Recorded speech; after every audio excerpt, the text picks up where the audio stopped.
Hello everyone, my name is Kenton Kivestu. I'm an ex-BCG consultant, an ex-Googler, and the founder of RocketBlocks, an online platform that helps students prepare for case interviews. In today's mini lesson, we are going to be doing part 2 in our series of debunking consulting terminology.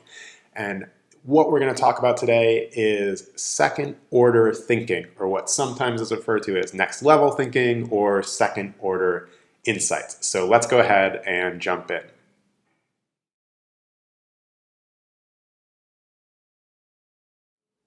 First, let's define what we actually mean by second order thinking or next level thinking.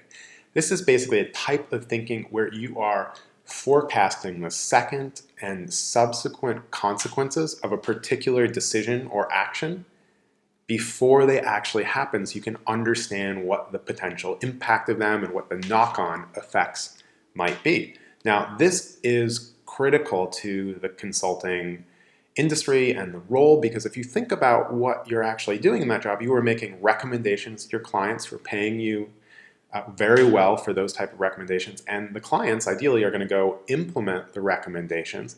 And if they implement one of those recommendations and have unexpected knock-on effects, or other people in the ecosystem react to those the decision or action they just took and then do something unexpected that they never thought about, and that adversely affects the client or the company, that's a really bad outcome for both them and for the consultant.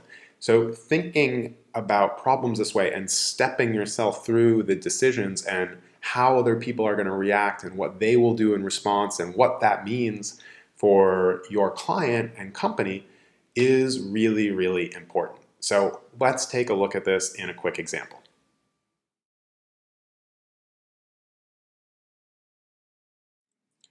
Okay, so let's think about second order thinking through the lens of an example.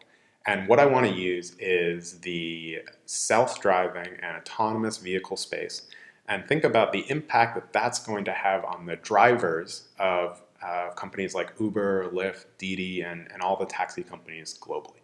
Now, the first order insight of this is that as self-driving cars come online, they will take away the need for human drivers and lead to larger unemployment, because those drivers will essentially have lost their jobs. But the second order way of thinking about this would instruct us to really push past that and ask, in the past when new technologies have come online, what's actually happened? Like, have the displaced workers stayed displaced and unemployed, or have new ancillary jobs been created?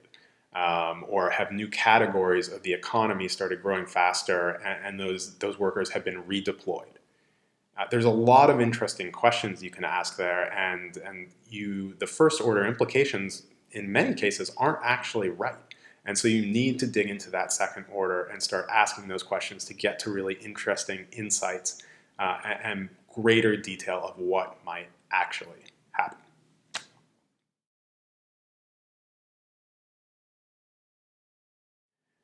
One last thing on second order thinking.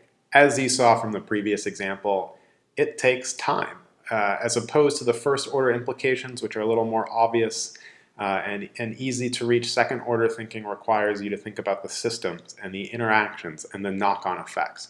So it does take a little more time, but the effort is well worth it, because the insights and answers you reach will be of a higher quality. So thank you again for watching.